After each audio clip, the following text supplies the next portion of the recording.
In this video, I will show you how to check your national insurance number in the UK.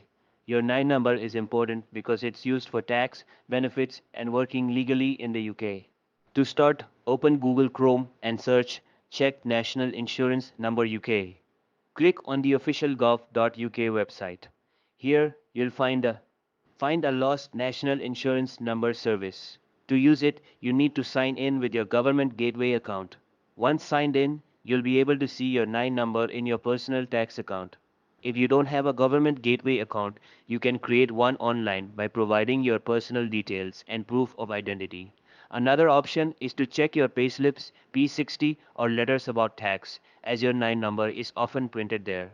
If you still can't find it, you can fill in the Go 5403 form online and HMRC will send your NIN number by post.